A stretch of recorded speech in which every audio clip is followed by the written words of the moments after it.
Avec la Terre et Mars, Mercure et Vénus constituent notre système solaire interne.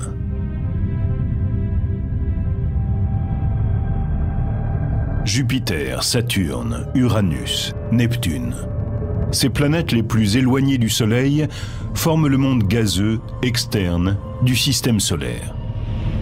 Pendant 4 milliards d'années, les planètes internes ont amassé assez de débris d'étoiles pour développer une surface solide.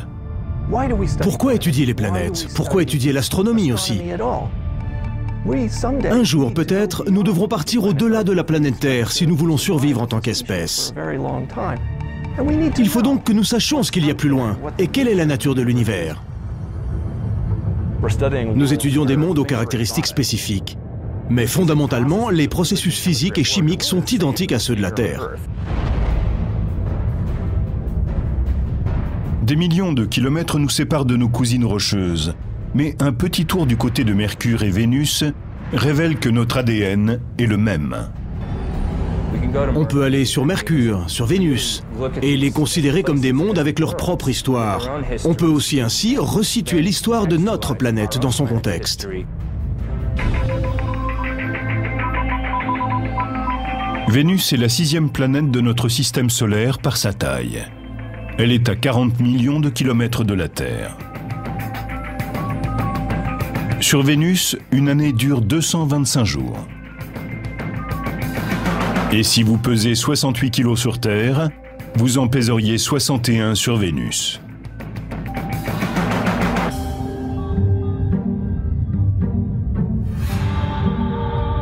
Vénus. Quand les Romains levaient les yeux, ils étaient fascinés par sa présence majestueuse. Ils ont donné à la planète le nom de la déesse de l'amour et de la beauté. La planète était si belle dans le ciel que l'association semblait évidente. À cause des similitudes de composition, de gravité, de densité et de taille, la Terre a longtemps considéré Vénus comme une planète sœur. Sous bien des aspects, Vénus et la Terre sont presque jumelles. Elles ont presque la même taille. Vénus étant un tout petit peu plus petite que la Terre. Disons que si la Terre était un ballon de basket, Vénus serait un ballon de football. Et Vénus est la planète la plus proche de la Terre. On a donc longtemps pensé que c'était une planète jumelle.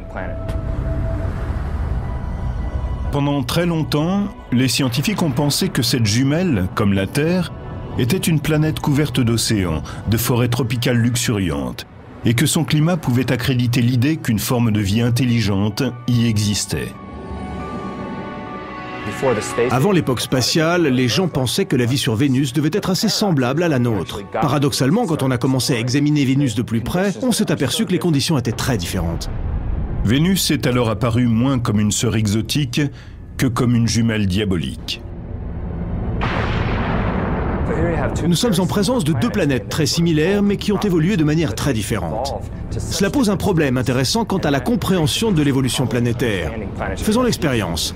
Prenez ces 2 planètes semblables, laissez-les vivre pendant 4 milliards d'années et tâchez de comprendre pourquoi elles ont évolué de manière aussi différente. Commençons par quelques différences de base. Vénus a subi d'intenses bombardements météoriques.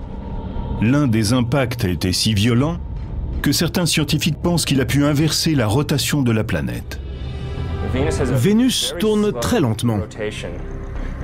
Elle observe une rotation rétrograde, c'est-à-dire qu'elle tourne en arrière par rapport aux autres planètes.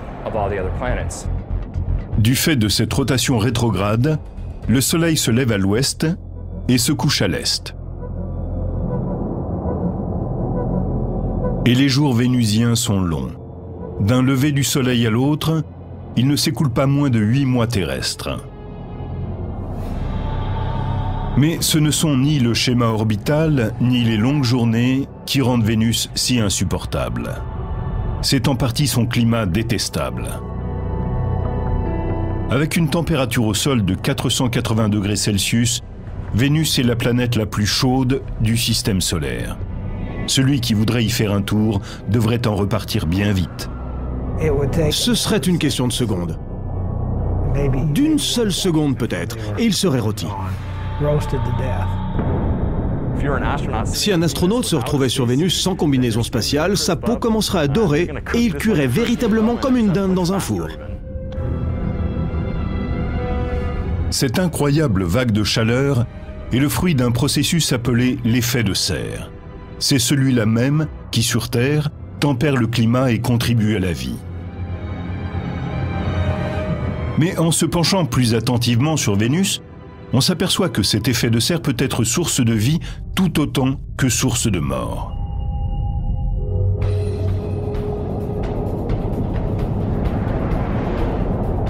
Aujourd'hui, la température sur Terre tend à monter.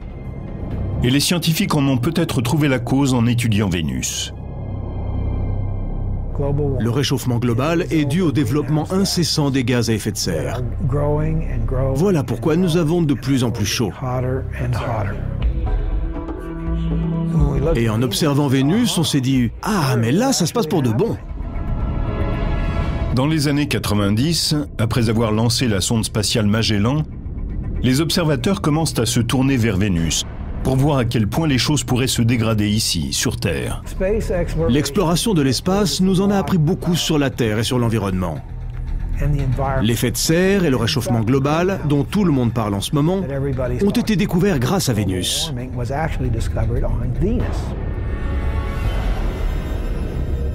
Ce que l'on a découvert sur Vénus éclaire d'un jour nouveau la très grande fragilité de l'effet de serre.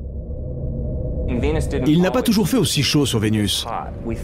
Il semble qu'autrefois sa surface était plus semblable à celle de la Terre et qu'elle ait perdu ses océans à cause d'un effet de serre galopant. Vénus est donc la preuve qu'un changement global peut effectivement se produire sur une planète, tel un scénario dramatique. Il est mieux de ne pas attendre de devenir comme Vénus pour s'inquiéter. Et d'ailleurs, on en prend le chemin. Mais le véritable intérêt d'étudier Vénus, c'est que cela nous permet de tester nos modèles climatiques. Grâce à des modèles de circulation générale de l'atmosphère, les scientifiques ont pu calculer certaines augmentations de la température sur Terre en se basant sur les quantités de gaz à effet de serre sur Vénus. Comment l'effet de serre fonctionne-t-il sur Vénus et comment peut-il réchauffer la planète à ce point-là? Voici Biosphère 2. Située au pied du massif montagneux de Santa Catalina, en Arizona, elle a été construite par un groupe de chercheurs afin d'envisager la colonisation d'autres planètes. C'est la plus grande serre au monde. Biosphère est une serre idéale. C'est un grand immeuble avec des panneaux de verre pour laisser entrer le soleil. Et il y fait vraiment chaud. Les rayons de soleil traversent les panneaux de verre et font grimper la température intérieure. L'air se réchauffe, mais il ne peut pas s'échapper par le haut. Il ne peut pas s'élever verticalement dans l'atmosphère à cause des murs. Les fenêtres emprisonnent la chaleur, réchauffent l'immeuble et fournissent aux plantes et aux arbres un climat acceptable. Sur Vénus, les gaz à effet de serre n'emprisonnent pas vraiment la chaleur, mais ils ralentissent sensiblement la vitesse à laquelle ils peuvent s'échapper.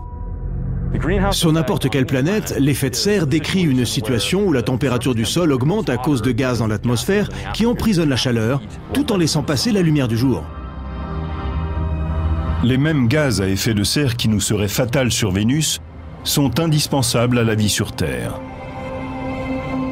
Sans effet de serre, la température moyenne serait sensiblement en dessous de zéro. Les océans seraient entièrement gelés, et il n'est même pas sûr qu'il y aurait encore de la vie sur Terre. On se demande combien il fait là-bas, mais la question serait plutôt « Pourquoi il fait-il aussi chaud ?» Parce que l'atmosphère est composée de dioxyde de carbone à l'état pur quasiment. L'atmosphère vénusienne se compose pour 95% de dioxyde de carbone, ou CO2. Et c'est ce gaz qui emprisonne la chaleur. C'est ce qui entraîne un violent effet de serre et fait monter la température. Voilà pourquoi il fait aussi chaud sur Vénus. C'est un exemple extrême de réchauffement global. Sur Vénus, les volcans sont des sources naturelles de CO2 et d'autres gaz. C'est un processus que Jeff Sutton, géochimiste, étudie sur le volcan Kilauea à Hawaï.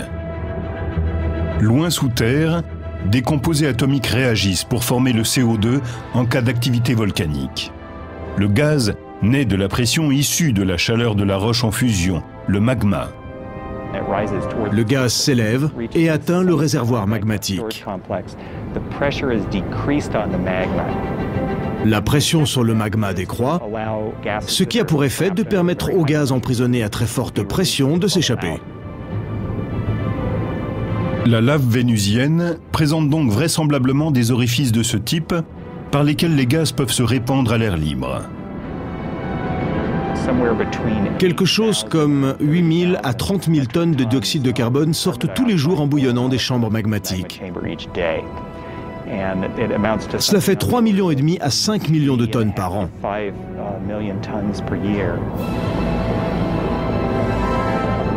Et il ne s'agit là que d'un seul de nos volcans terrestres.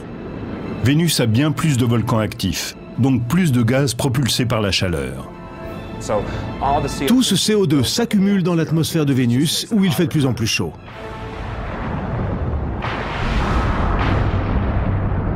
Il n'y a pas que sa température élevée qui rende menaçante la sœur jumelle de la Terre.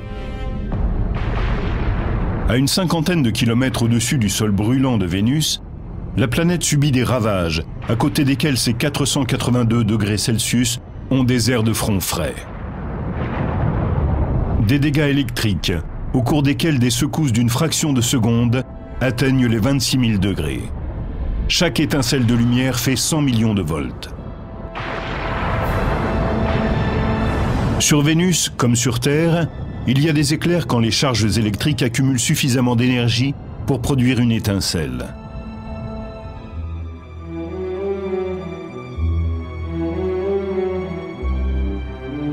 Mears Oppenheim enseigne la physique planétaire à l'Université de Boston. Ce sont des chercheurs comme lui qui travaillent au Musée des sciences de Boston. Pour faire la démonstration de l'éclair emprisonné, des dômes d'une dizaine de mètres s'élèvent pour simuler la génération de l'éclair sur Vénus. Et que le spectacle commence.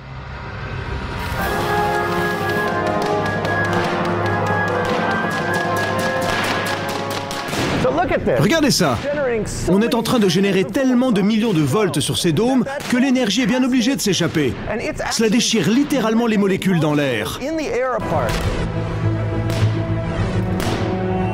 Tout comme à l'intérieur des nuages vénusiens, l'air dans ces dômes excite de minuscules molécules atomiques.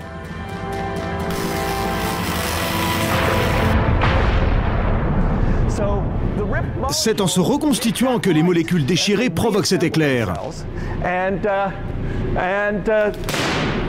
C'est ça un éclair. Dans la galaxie, les particules cosmiques d'étoiles en train d'exploser déclenchent les éclairs. Et en entrant dans l'atmosphère, elles créent cette étincelle. Ce sont des particules qui viennent de très loin. Elles heurtent l'atmosphère et produisent une averse de particules chargées. Sur Vénus, il s'agit vraisemblablement d'éclairs de très grande envergure, qui contiennent des quantités colossales d'énergie et qui parcourent de grandes distances.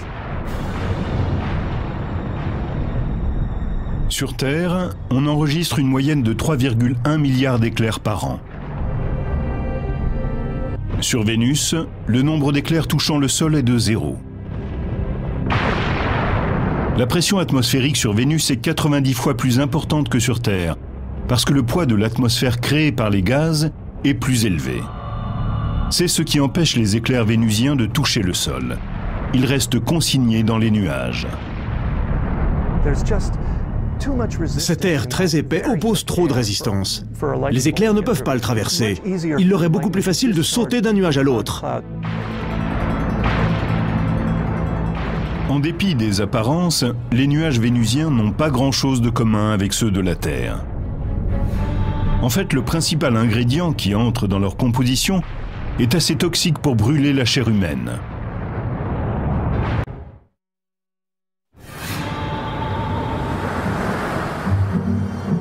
Depuis la Terre, on peut voir Vénus scintiller dans le ciel de l'aube ou du crépuscule comme une étoile.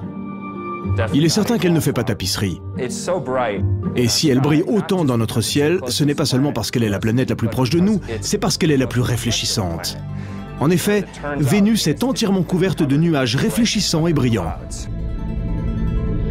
80% de la lumière solaire est reflétée par les nuages qui enveloppent la planète.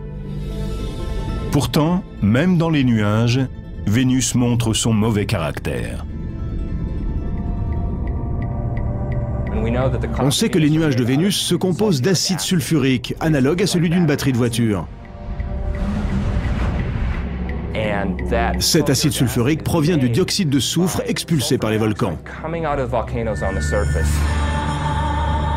Tout comme son cousin le dioxyde de carbone ou CO2, la pression gazeuse pousse le dioxyde de soufre vers la surface, à travers les cheminées volcaniques. C'est ce même gaz que le chimiste Jeff Sutton observe attentivement sur le volcan Kilauea à Hawaï. Ces gaz, et plus particulièrement le dioxyde de soufre, sont toxiques. C'est pourquoi nous portons des masques pour protéger nos poumons et nos voies respiratoires. En effet, en se combinant avec l'humidité du nez et de la gorge, le dioxyde de soufre forme de l'acide sulfurique. L'acide sulfurique est très nocif. On ne s'asperge pas d'acide de batterie, n'est-ce pas? Eh bien, de la même manière, ce serait une mauvaise idée de plonger la main dans les nuages de Vénus. En admettant qu'un voyageur sur Vénus survive aux nuages acides, aux éclairs, à l'air toxique et à la chaleur, à quoi ressemblerait le sol vénusien?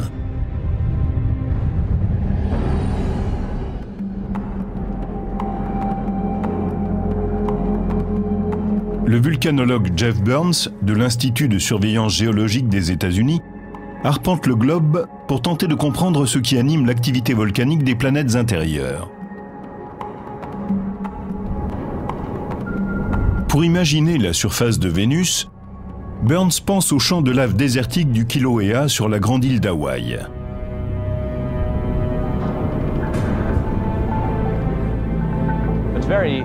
C'est très instructif de venir étudier ce volcan et de comparer avec le volcanisme de Vénus. Ici, on est vraiment sur le terrain et on peut étudier ça de près. On peut prélever des échantillons et les regarder en détail. Les géologues pensent que le nombre de volcans sur Vénus dépasse nettement les quelques 1500 que nous avons sur Terre. Les estimations vont d'une centaine de milliers à plus d'1 million d'éléments volcaniques sur Vénus. Avec autant de volcans, la pierre de lave représente 70% du sol vénusien, tout comme l'essentiel de la roche du Kilauea. Le sol se solidifie quand la lave refroidit, pour former de la roche dure. Le fait de disposer de ce type de roche sur Terre nous permet de procéder par analogie et de comprendre les roches des autres planètes. Les roches basaltiques sont ce qui ressemble le plus aux plaines vénusiennes. Le basalte est un type de pierre de lave que l'on trouve sur Vénus et dans tout le système solaire interne. Les minéraux se figent sous forme de verre et de petits cristaux, changeant ainsi totalement d'aspect par rapport à la lave telle qu'elle surgit du volcan. La lave en fusion sur le sol est incandescente et de couleur rouge. Puis elle se couvre rapidement d'un voile argenté. Et en l'espace de quelques semaines, elle devient noire, tout comme la lave ici autour de moi.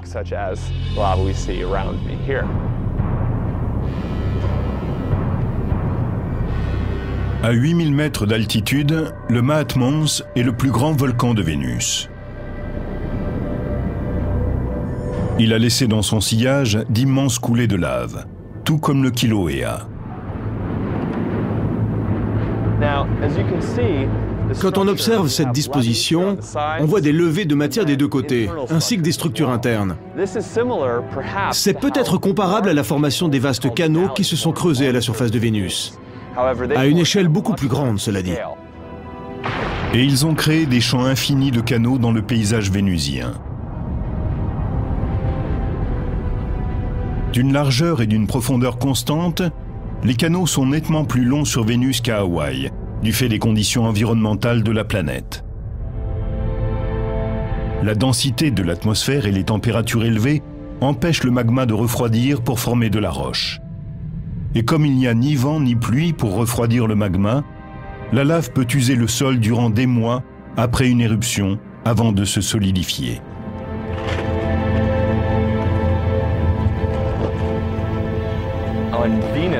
Sur Vénus, on devrait trouver des couches et des couches de roches volcaniques plutôt noires et de composition basaltique. On devrait voir des taches provenant de fer qui se seraient oxydées et qui seraient donc de couleur rouge.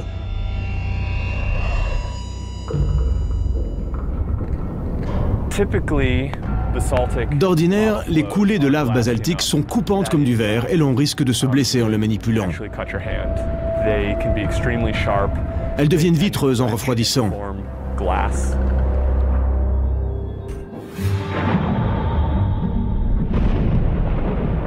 Et puis, il y a le ciel. Cette couche nuageuse diffuse l'essentiel de la lumière directe.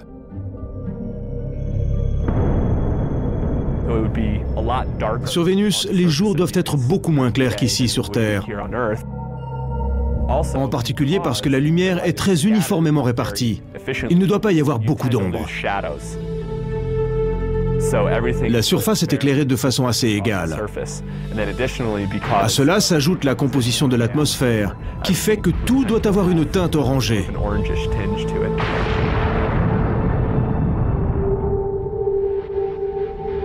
Outre les canyons, des chaînes de montagnes déchiquetées déchirent le ciel vénusien. Le mont Maxwell est le point culminant de la planète. Maxwell fait environ 11 000 mètres d'altitude. Donc il dépasse facilement n'importe quel de nos sommets. L'Everest, qui fait 8 850 mètres, est largement battu. Il est plus grand que tout ce que nous avons sur Terre. Notre planète sœur semble l'avoir emporté sur l'une des merveilles de notre monde. Mais comment est le sol vénusien par rapport à une autre caractéristique géologique de la Terre, les canyons?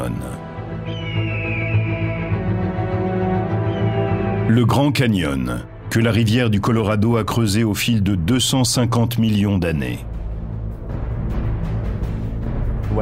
En se soulevant il y a des millions d'années, le plateau du Colorado a donné aux eaux plus d'énergie pour éroder la roche et creuser le canyon. Les vastes canyons vénusiens ont peut-être eux aussi été formés par l'érosion, mais pas celle d'une rivière. Les systèmes volcaniques peuvent entraîner une érosion, car les coulées de lave sont très fluides. Les matériaux peu visqueux peuvent éroder comme le fait l'eau. Certes, le Grand Canyon ne constitue qu'une partie du système fluvial du Colorado, mais on est quand même très loin de l'ordre de grandeur du plus long canal sur Vénus.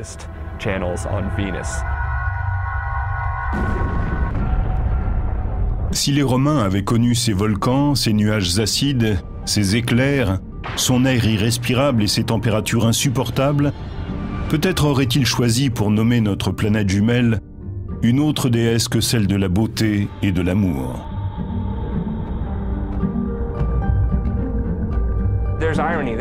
Il y a quelque chose d'ironique là-dedans, parce que bien sûr les Grecs et les Romains ignoraient tout des conditions qui règnent sur Vénus. Et nous voici 2000 ans plus tard en train de faire l'état des lieux, et ce n'est pas aussi joli.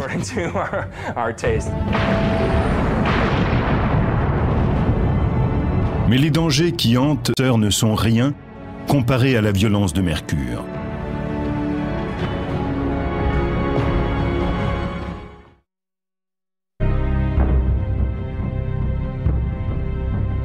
À 80 millions de kilomètres de la Terre, les collines poussiéreuses et les plaines vides de Mercure s'étendent à perte de vue. C'est une masse délavée. Elle n'a pas vraiment de couleur comme Mars, la Terre ou Vénus par exemple.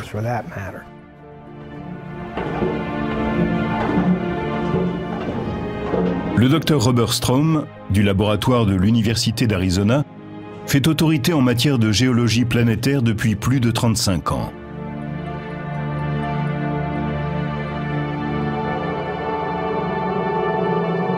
Mercure est la planète la plus proche du Soleil, et elle ne ressemble à rien d'autre dans le système solaire. À 60 millions de kilomètres du Soleil, Mercure est la planète la plus proche de l'astre solaire. Cette planète n'a pas de lune connue. Elle n'a pas d'atmosphère. Et elle est visible à l'œil nu depuis la Terre, entre chien et loup.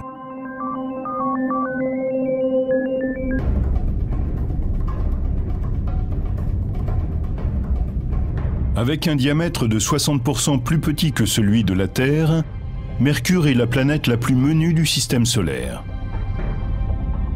bien trop petite pour produire le champ gravitationnel qui lui permettrait de retenir une atmosphère. La gravité est proportionnelle à la masse d'un objet. Plus la masse est importante, plus il y a de gravité. Celle de Mercure est donc très faible. Étant donné la faible gravité de cette planète, en admettant que vous pesiez 68 kg sur Terre, vous n'en feriez que 26 sur Mercure.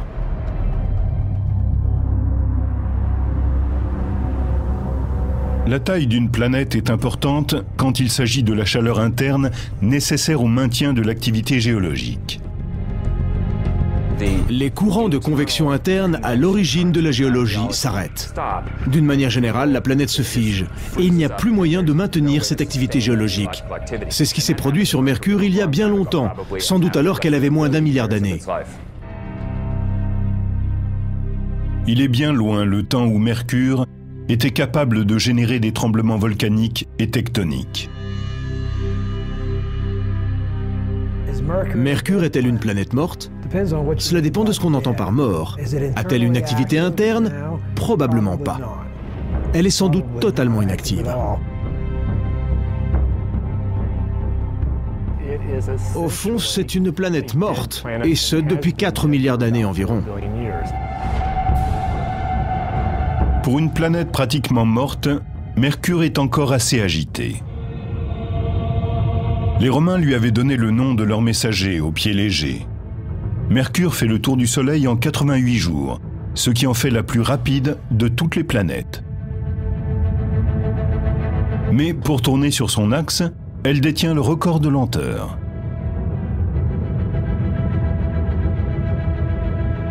Il lui faut quelque chose comme 180 jours, soit à peu près 6 mois.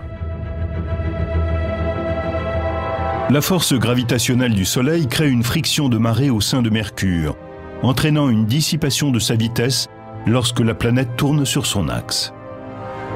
C'est-à-dire que sur Mercure, les années sont plus courtes que les jours. Et cette rotation paresseuse confère à Mercure une météo un peu spéciale. 6 mois durant, la face exposée au Soleil dépasse les 400 degrés Celsius. Tandis que de l'autre côté, la température chute à 150 degrés Celsius en dessous de zéro. Il lui faut longtemps pour réchauffer sa face ensoleillée et autant pour refroidir l'autre. Les différences de température sont donc extrêmes. En dépit de sa proximité avec le Soleil, Mercure fait un peu figure de mouton noir dans la famille planétaire. Son ciel ne semble connaître que les nuits étoilées. Le ciel y est toujours sombre. Si nous avons du ciel bleu sur Terre, c'est à cause de notre atmosphère. L'azote disperse la lumière avec une prédilection pour les tons de bleu. Voilà pourquoi chez nous le ciel est bleu. Et c'est parce que Mercure n'a pas d'atmosphère que son ciel est sombre. D'après la légende, c'est Mercure, le dieu romain, qui a inventé la boxe. Et s'il est une planète qui s'est taillé la part du lion sur le ring, c'est bien Mercure.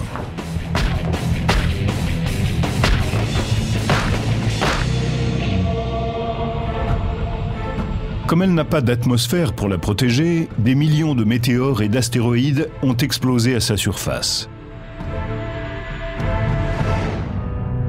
Notre atmosphère préserve la Terre de la plupart des impacts à la manière d'un champ de force.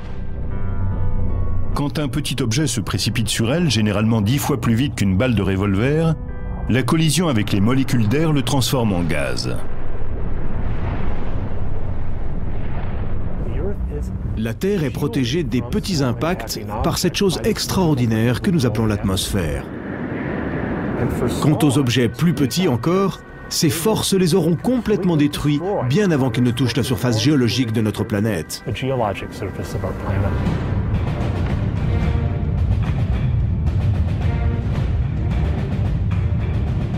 Sur Mercure, dépourvu d'atmosphère, astéroïdes et météores s'écrasent à toute vitesse, ce qui en fait la planète la plus criblée de cratères de tout le système solaire. Sur Mercure, on ne peut pas faire un pas sans rencontrer un cratère. En 1974, la sonde spatiale Mariner 10 a cartographié la moitié de la surface de la planète y compris le plus vaste bassin jamais photographié dans le système solaire. L'accident de relief le plus remarquable est le bassin Caloris, un cratère qui fait dans les 1300 km de diamètre. 1300 km de diamètre. C'est un tiers de plus que la distance Dunkerque-Marseille. Les chercheurs ont estimé que la météorite de fer à l'origine de cet impact devait avoir une taille de plus de 100 km avant de s'écraser sur le sol. Juste après l'impact, les ondes sismiques ont convergé au point antipodal de la planète.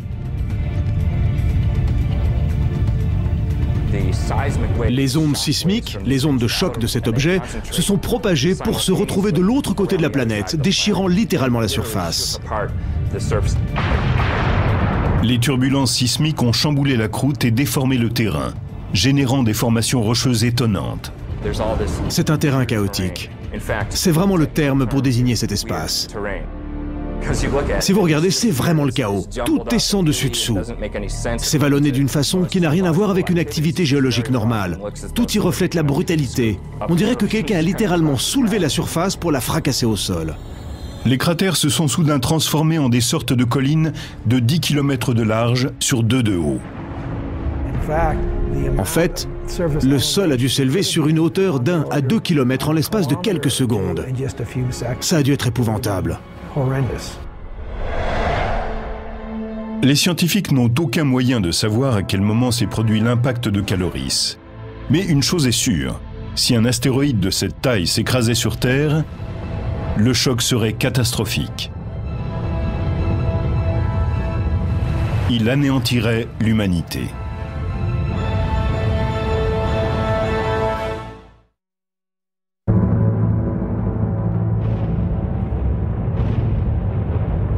De météores et d'astéroïdes ont laissé sur Mercure des cicatrices, des entailles et des cratères.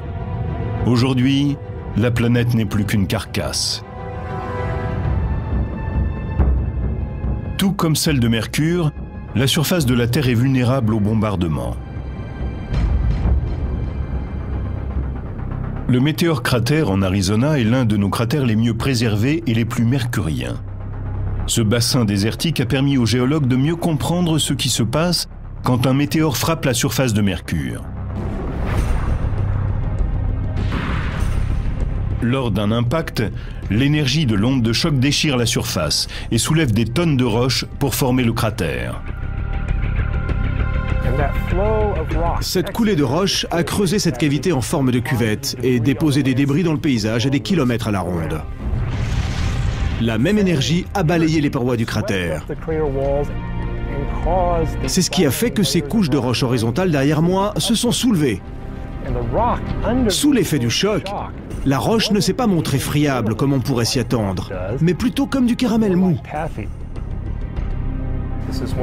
C'est caractéristique de ce type d'impact, non seulement ici à Meteor Crater, mais partout dans le système solaire.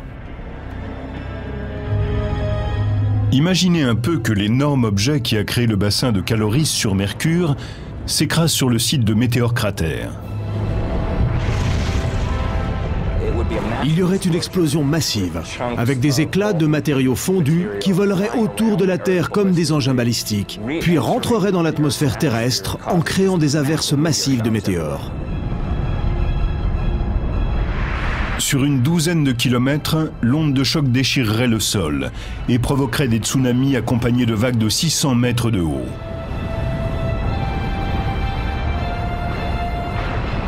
D'immenses tsunamis se propageraient et inonderaient une bonne partie des zones côtières terrestres. Las Vegas dans le Nevada serait rasé.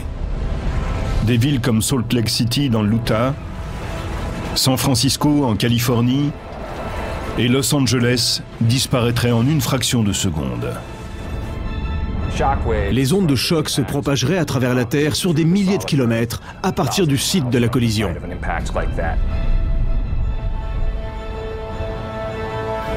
Ces ondes sismiques convergeraient au point antipodal de l'impact, au large des côtes de Madagascar, au fond de l'océan Indien.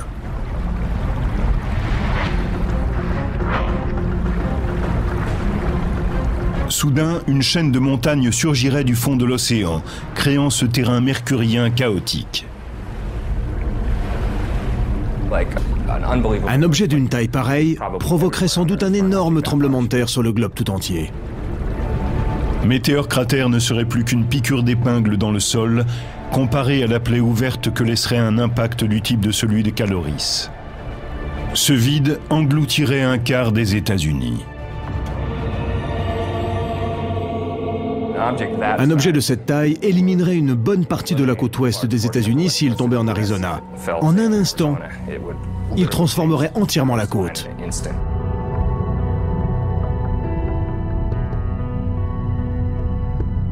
Revenons-en à Mercure. Ces cratères lui confèrent un statut d'icône dans le système solaire, et certaines de ces marques recèlent des mystères. À Puerto Rico, quand le radar de l'observatoire d'Arecibo a pointé ses antennes vers les pôles de Mercure, il a capté quelque chose qui a laissé les chercheurs stupéfaits. De la glace. L'un des endroits les plus chauds du système solaire a de la glace à ses pôles. Et s'il y a de la glace là-bas, c'est parce que Mercure présente une surface criblée de cratères et que l'intérieur des cratères de la zone polaire est toujours plongé dans l'ombre.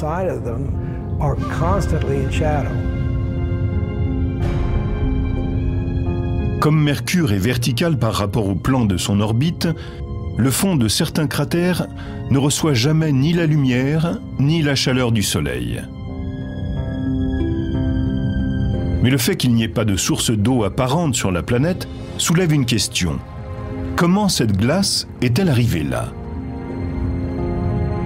Certains chercheurs pensent qu'elle pourrait provenir d'une comète.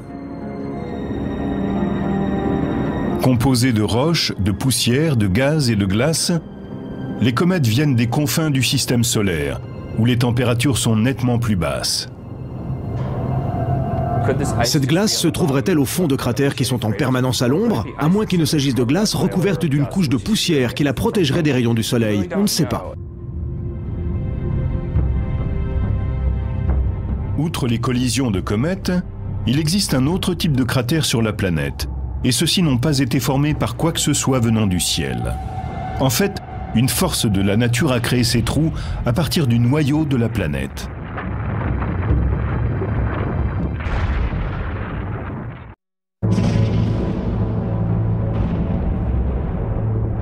En se penchant sur le sol de Mercure, des scientifiques se sont aperçus qu'une partie de ces cratères pourrait avoir été formée par quelque chose d'autre que des astéroïdes, comètes et autres météores. Nous comprenons bien que le processus géologique dominant sur Mercure tient aux cratères d'impact. Le volcanisme constitue ici le deuxième processus géologique par ordre d'importance.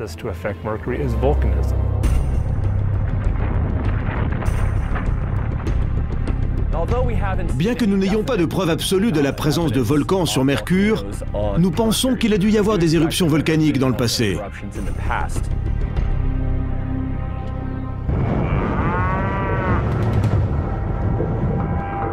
Cette prairie à vaches à 3 heures de route au nord de Phoenix pourrait avoir un lien avec le passé volcanique de Mercure.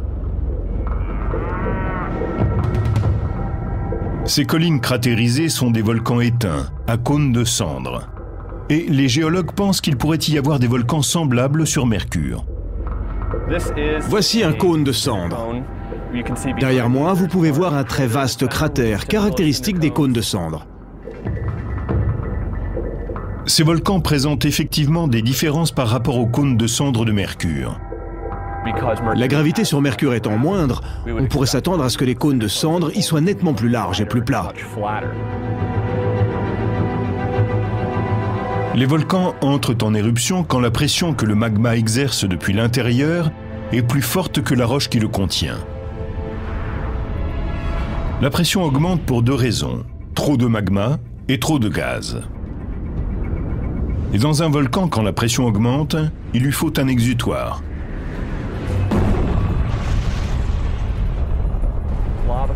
La lave remonte à la surface et sort sous forme d'éruption. Il y a une cheminée et ce qu'on appelle une fontaine de feu. Si la pression est suffisante, la lave peut être projetée à plus de 30 mètres de hauteur sur Terre. Mais sur Mercure, la gravité est si faible que la fontaine pourrait éjecter la lave à une hauteur de 30 étages. Les cônes de cendres de l'Arizona peuvent illustrer l'héritage volcanique que nous partageons avec Mercure. Mais être les premiers témoins d'une éruption tout là-haut et voir se former les cônes de cendres serait une fameuse expérience. Tout d'abord, en l'absence d'atmosphère, un panache de cendres, de fumée et de débris ne parviendrait pas à s'élever dans le paysage. Comme Mercure n'a pas d'atmosphère, cette matière serait projetée dans le vide, c'est-à-dire qu'elle se disperserait beaucoup plus. De plus, sur Mercure, on n'entendrait pas le vacarme de l'éruption. Mercure n'ayant pas d'atmosphère, elle ne peut pas transmettre les sons. Si vous étiez sur Mercure en train de jouer de la guitare, du ukulélé ou du piano, on n'entendrait rien. Parce qu'il n'y a pas d'atmosphère pour véhiculer le son. Il n'y aurait donc que le silence.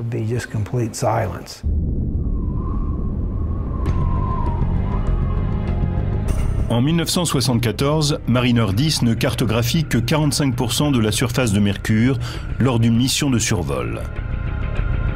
30 ans plus tard, la NASA lance le vaisseau spatial Messenger. Le satellite cartographiera la planète tout entière et transmettra des données aux scientifiques enthousiastes, en même temps qu'un déluge de questions sans réponse. Je veux voir l'autre face. Je ne sais pas à quoi elle ressemble, et cela m'agace depuis 35 ans.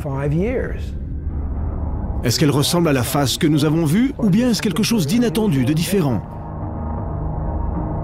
Pourtant, malgré les budgets affectés aux explorations futures, la question de savoir à quel point nous sommes effectivement différents ou semblables risque fort de rester en suspens.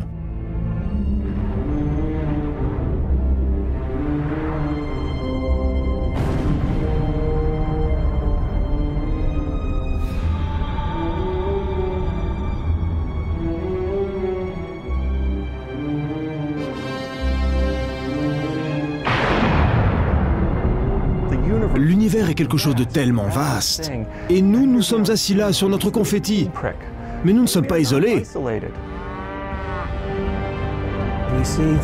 Toutes ces choses qui sont survenues sur d'autres planètes, tous ces changements stupéfiants, traumatiques, se sont déroulés en un laps de temps très court. Et cela pourrait arriver sur Terre. En fin de compte, cela nous permet de mieux savoir qui nous sommes et combien notre environnement est unique. Et combien des créatures comme nous peuvent être rares dans l'univers. L'évolution, l'exploration, le fait de prendre un tournant, la découverte d'idées nouvelles, il n'y a que ça qui compte. L'avenir sera radieux.